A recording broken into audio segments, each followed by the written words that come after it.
My job at Twitter is to ensure user trust, protect user rights, and keep users safe, both from each other and, at times, from themselves. Let's talk about what scale looks like at Twitter.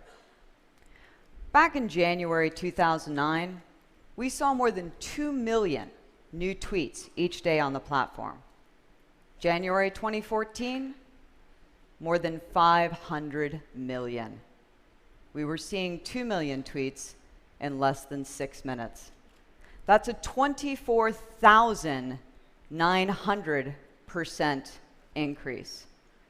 Now, the vast majority of activity on Twitter puts no one in harm's way. There's no risk involved.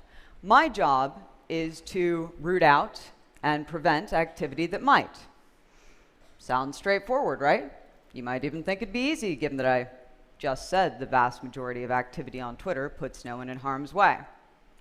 Why spend so much time searching for potential calamities and innocuous activities? Given the scale that Twitter is at, a 1 in a million chance happens 500 times a day. It's the same for other companies dealing at this sort of scale. For us, edge cases, those rare situations that are unlikely to occur, are more like norms. Say 99.999% of tweets pose no risk to anyone. There's no threat involved. Maybe people are documenting travel landmarks like Australia's Heart Reef, or tweeting about a concert they're attending, or sharing pictures of cute baby animals. After you take out that 99.999%, that tiny percentage of tweets remaining works out to roughly 150,000 per month. The sheer scale of what we're dealing with makes for a challenge. You know what else makes my role particularly challenging? People do weird things. And I have to figure out what they're doing, why, and whether or not there's risk involved, often without much in terms of context or background. I'm going to show you some examples that I've run into during my time at Twitter. These are all real examples of situations that at first seemed cut and dried, but the truth of the matter was something altogether different. The details have been changed to protect the innocent and sometimes the guilty. We'll start off easy. If you saw a tweet that only said this, you might think to yourself, that looks like abuse. After all, why would you want to receive the message, yo, bitch?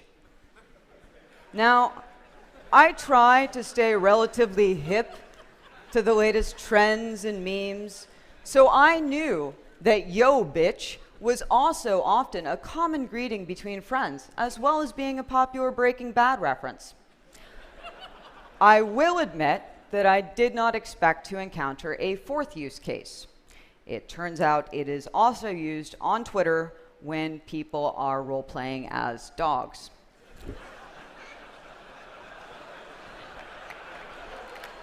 And in fact, in that case, it's not only not abusive, it's technically just an accurate greeting.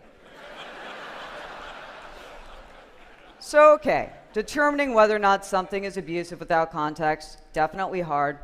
Let's look at spam. Here's an example of an account engaged in classic spammer behavior, sending the exact same message to thousands of people. While this is a mock-up I put together using my account, we see accounts doing this all the time. Seems pretty straightforward. We should just automatically suspend accounts engaging in this kind of behavior. Turns out there's some exceptions to that rule. Turns out that that message could also be a notification you signed up for that the International Space Station is passing overhead because you wanted to go outside and see if you could see it. You're not going to get that chance if we mistakenly suspend the account thinking it's spam. Okay, let's make the stakes higher. Back to my account, again exhibiting classic behavior. This time it's sending the same message and link. This is often indicative of something called phishing, somebody trying to steal another person's account information by directing them to another website. That's pretty clearly not a good thing. We want to and do suspend accounts engaging in that kind of behavior. So why are the stakes higher for this? Well, this could also be a bystander at a rally who managed to record a video of a police officer beating a nonviolent protester who's trying to let the world know what's happening. We don't want to gamble on potentially silencing that crucial speech by classifying it as spam and suspending it. That means we evaluate hundreds of parameters when looking at account behaviors, and even then we can still get it wrong and have to reevaluate. Now, given the sorts of challenges I'm up against, it's crucial that I not only predict, but also design protections for the unexpected. And that's not just an issue for me or for Twitter, it's an issue for you. It's an issue for anybody who's building or creating something that you think is going to be amazing and will let people do awesome things. So what do? I pause and I think, how could all of this go horribly wrong?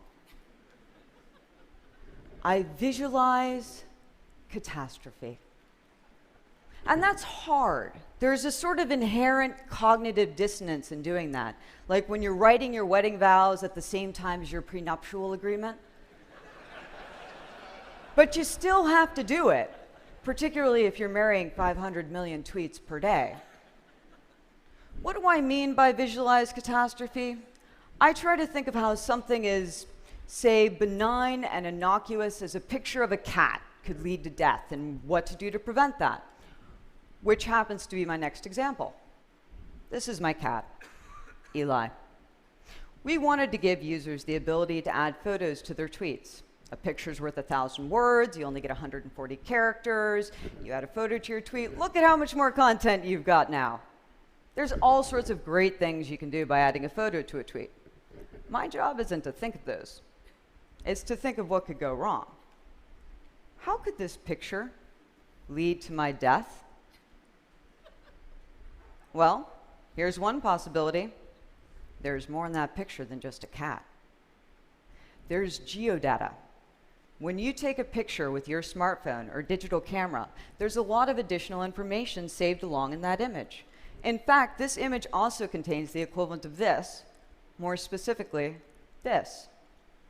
Sure, it's not likely that someone's going to try to track me down and do me harm based upon image data associated with a picture I took of my cat, but I start by assuming the worst will happen. That's why when we launched photos on Twitter, we made the decision to strip that geodata out.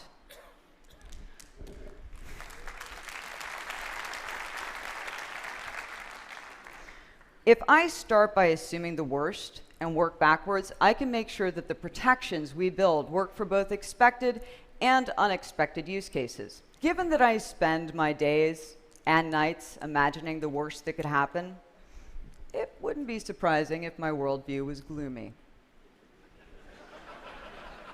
It's not.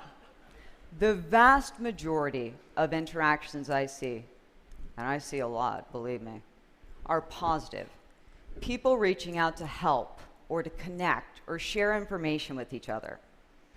It's just that for those of us dealing with scale, for those of us tasked with keeping people safe, we have to assume the worst will happen. Because for us, a 1 in a million chance is pretty good odds. Thank you.